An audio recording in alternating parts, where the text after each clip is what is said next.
정말 모든 사람이 놀랐습니다. 기자들도 놀랐고, 네.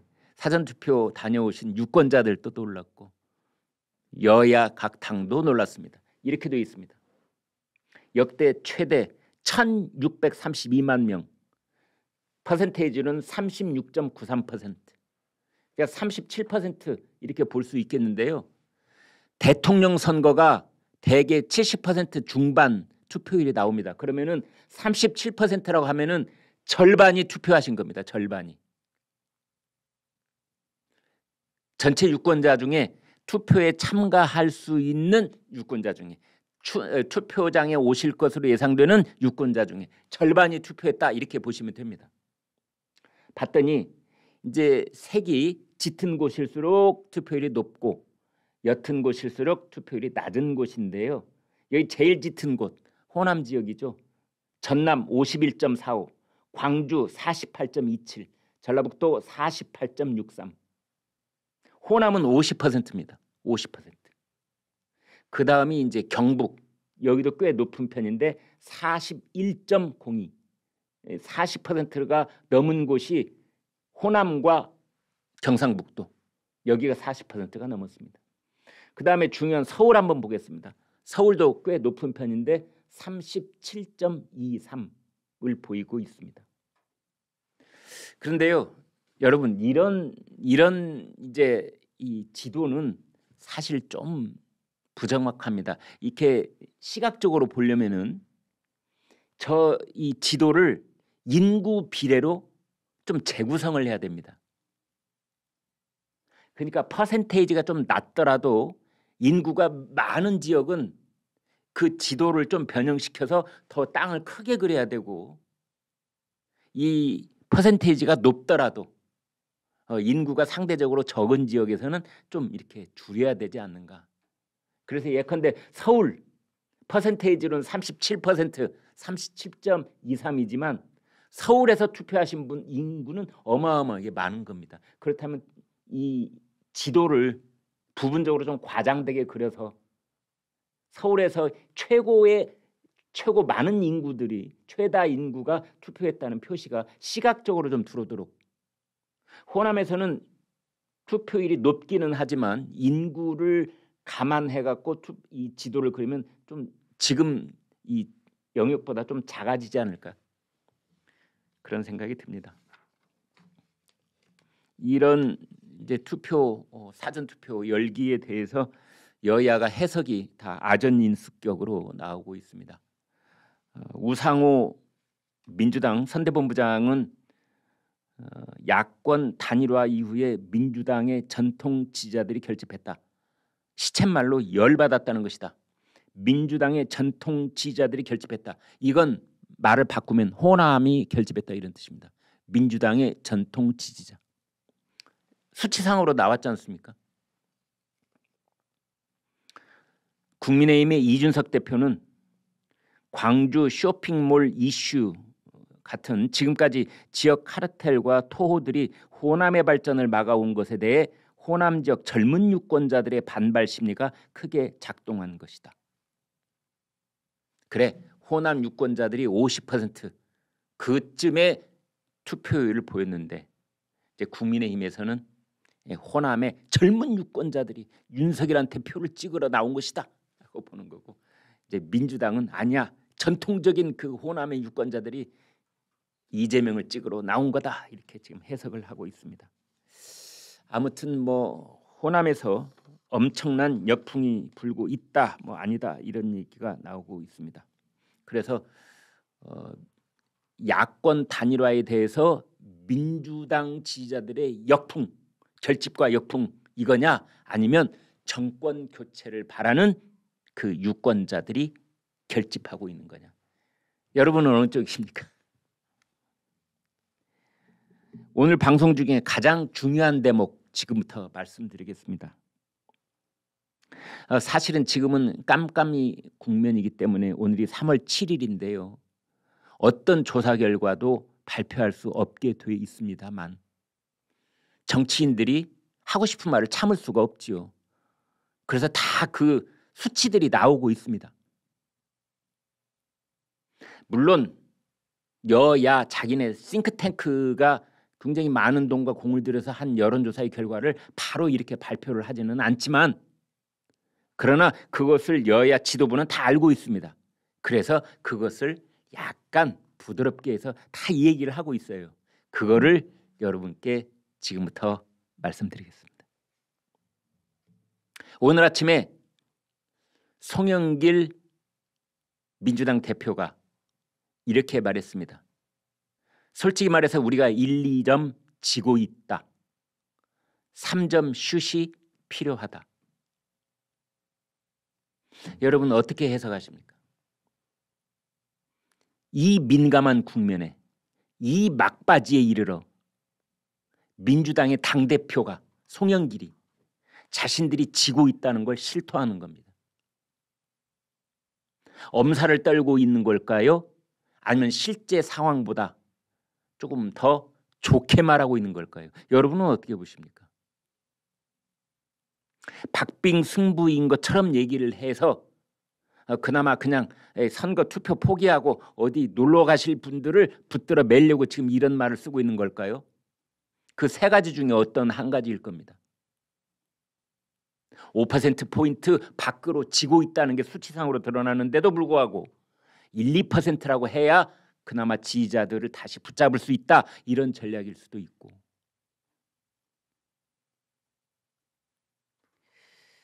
아무튼 뭐 여러 가지 얘기들이 나오고 있습니다.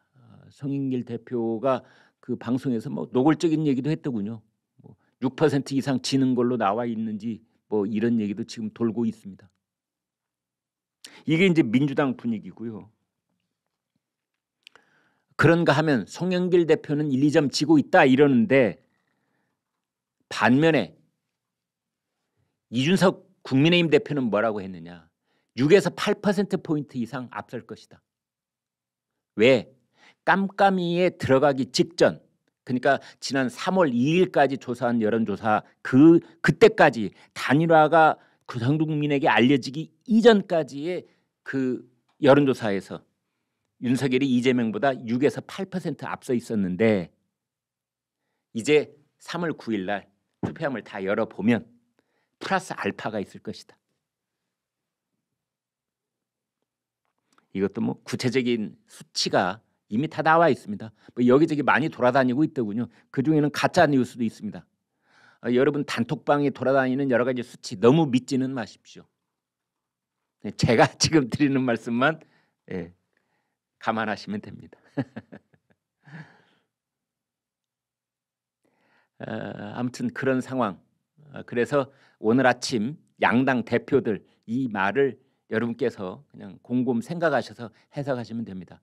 송영길은 1, 2점 치고 있다. 이준석은 6에서 8%포인트 플러스 알파, 이렇게 나눠져 있다. 보시면 되겠습니다. 다만 각 당의 그 열성 지지자들은 이제 이런 목소리를 높이고 있습니다. 그 앞서 있다는 퍼센테이지 정말 믿지 마라. 그러다 진다. 자만하는 사람이 진다. 고개 드는 사람이 진다. 이제 이런 거죠. 그래서 선거 전략상으로 보았을 때는 송영길 대표처럼 말하는 것이 옳다. 1점 지고 있습니다. 이게 옳은 발언이다. 실체적 진실하고 관계없이 당 지도부나 후보나 대표나 이런 사람들은 1점 지고 있다고 말해야 된다. 그래야 투표를 포기하려고 했던 지지자들이 투표장으로 나오는 것 아니냐. 다른 한편 3월 9일 날 보궐선거 치러지죠. 국회의원 5곳, 서울 종로구 중요한 곳이죠. 서울 서초 갑 여기도 중요한 곳이죠. 경기도 안성 여기도 중요한 곳이죠. 청주 상당 여기도 중요한 곳이죠. 대구 중남 이 5곳, 서울 종로 서초, 경기 안성, 청주, 대구.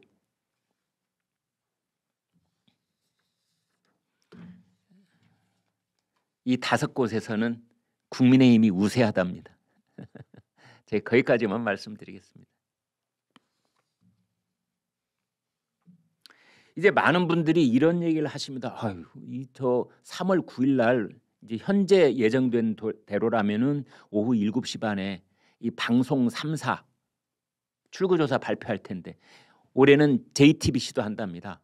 그래서 네 곳에서 이제 출구조사를 발표하는데 아니 사전 투표를 절반 이상 해버리면 당일날 투표하는 사람들에게 출구조사를 해본들 그게 정확할까?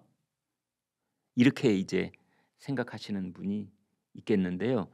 그 출구조사라는 것은 투표소에서 50m를 벗어난 지역에서부터 이제 50m를 꼭 지키지는 않습니다만은 그 아무튼 이제 규정은 그렇게 되어 있습니다. 50m를 투표소로부터 벗어난 곳에서 이제 조사원들이 투표를 마치고 나오시는 분들에게 물어봐서 이제 조사를 하는 것이 출구조사인데 대통령 선거 때는 출구조사가 소수점 이하 첫 자리까지 정확하게 맞습니다.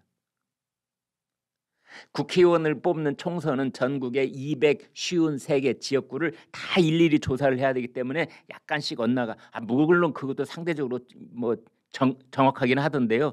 대통령 선거는 매우 정확합니다. 매우 정확합니다. 우리나라 말고요. 저는 이제 프랑스의 상황을 이제 주시하는데 프랑스는요 어느 정도 정확하냐면 거기도 방송사들이 출구조사 결과를 딱 발표하거든요. 투표가 끝나면 방송 3사 투표가 나오자마자 그 차이가 1.5%포인트밖에 안 되는데도 불구하고 거기서 진 사람이 바로 대국민 성명 발표합니다. 선거를 졌다. 당선자 축하한다. 우리는 이제 집으로 간다. 기가 막히죠. 그 제가 한 두어 번 봤습니다. 방송사 출구조사가 그만큼 과학적으로 정확합니다. 특히 대통령을 뽑을 때는. 그런데 금년에는 아니 사전투표를 이렇게 절반 해버리셨으니 이 출구조사가 과연 맞을까 뭐 이렇게 보는데요. 출구조사 적중률 나와 있습니다. 2017년 지난번 대선 때 출구조사 문재인 41.4, 득표율 41. 홍준표 출구조사 23.3, 득표율 24.03. 안철수 출구조사 21.8, 득표율 21.41. 유승민 7.1, 6.76. 심상정 5.9, 6.17. 굉장히 정확하죠. 그래서 이번에는 어떻게 출구조사를 하느냐 알아봤더니 이제 성별, 그러니까 남성이냐 여성이냐, 그다음에 연령대별 20대, 30대, 40대, 50대, 뭐 60대 이상 이제 이런 것을 선거관리위원회가 내일 발표한답니다, 여러분. 그 자료를 사전투표의 데이터를 방송사한테 제공을 한답니다. 20대 남자는 몇 퍼센트가 사전투표를 했고 20대 여성은 30대 남성은 30대 여성은 뭐 40대 각. 그러면 또 뭘 발표하느냐? 지역별로도. 지역은 이미 나와 있죠. 그런데 저 지역을 더 정밀하게 세분화해서 서울 그랬을 때는 서울 각 구에서 각 동별로 다 나옵니다. 서울에서는 어느 지역이 제일 사전투표를 많이 했는지, 여권 강세 지역인지 야권 강세 지역인지 다 나오는 거죠. 이제 그런 사전 데이터를 방송사에 주면은 그 여론조사 전문가들이 보정을 하는 거죠. 이제 더할 부분이 있으면 더하고 뺄 분이 있으면 빼고. 그래서 이제 내일 중앙선관위가 사전 투표한 그 유권자들의 투표 성향을 남녀별, 연령대별, 지역별 이걸 아주 자세하게 분석한 그 데이터를 방송사에 넘기면 이제 방송사에서 그것을 받아서 이제 가중치를 주어서 보정을 하겠고, 두 번째로 방송사에서 사전투표 여론조사를 했답니다. 그러니까 우리가 뭐 주변에서 묻고 대답한 사람 없으니까 못 느꼈을지는 모르지만 여론조사를 했답니다. 그 다음에 트래킹 조사라는 걸 했답니다. 깜깜이 기간, 여론조사 발표 금지 기간 동안에. 그래서 이 세 가지를 또 이제 이리저리 분석을 하고 합산을 해서 그래서 3월 9일 날 본투표에 출구조사와 이렇게 함께 또 버무려서 그래서 과학적으로 가장 정확한 출구조사 결과를 내놓을 것이다. 이제 이렇게 보고 있습니다. 그것보다 더 중요한 것은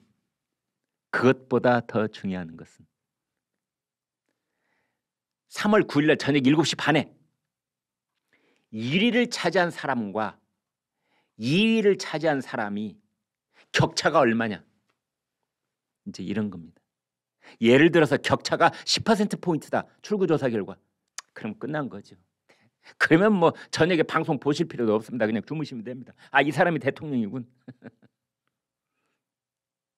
그래서 출구조사가 가령 격차가 꽤 벌어져 있으면 5% 이상 그건 뒤집히기 힘들다고 보는 것이죠.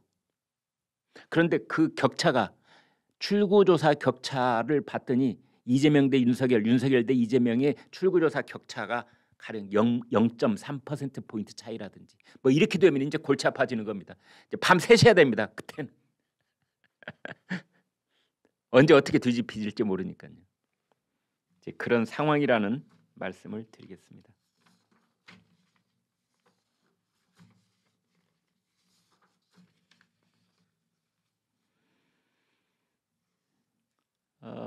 그래서 사전 투표에 대해서 여러 가지 분석들이 있는데 그 중에 하나 눈에 띄는 것은 이 호남 지역에서의 아주 뭐 전무후무할 만큼 기록을 세운 사전 투표율, 특히 전남은 51.45, 절반 이상이 사전 투표를 하셨다는 거죠.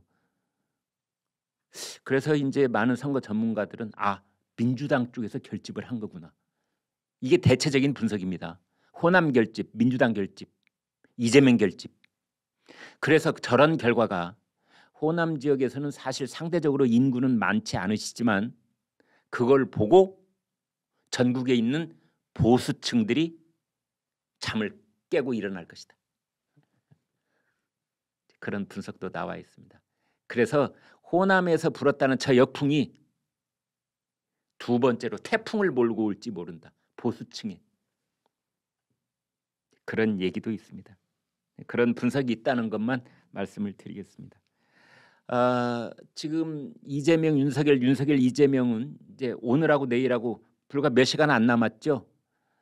지금 24시간, 오늘이 12시간, 아마 30 몇 시간쯤 남아 있습니다. 잠자는 시간 빼면은 뭐 한 20시간 남아 있다고 볼 수 있는데 그 유세, 선거 유세가 저 남쪽에서부터 쭉 올라오는 그런 전략으로 뭐 대통령 선거 있을 때마다 비슷합니다. 그래서 이제 내일 저녁에 마지막 유세를 어디서 하느냐? 이재명은 광화문 광장. 촛불의 추억. 문재인이 했던 그 마지막 유세도 광화문 촛불. 이재명도 거기서.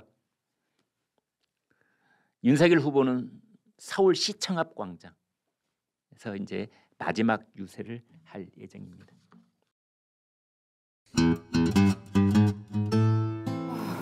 김 선배, 우리 개표 방송 어떻게 하죠? 내가 조선일보에 온 지 37년이 됐다. 어떻게 해서 여기까지 왔느냐? 독자들 무서운 줄 알고 정론직필하고 찌라시같이 헛소리하는 애들 다 제꼈다. 그리고 우리나라에서 이 정치평론은 내가 최고라는 거. 근데 저희는 신문사라서 개표 방송이 좀 그렇지 않나요? 유튜브는 다 무너졌냐?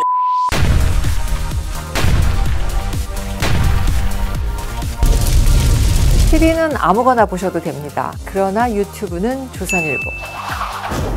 눈물 난다, 눈물이 나. 제가 연구인이 대상입니까?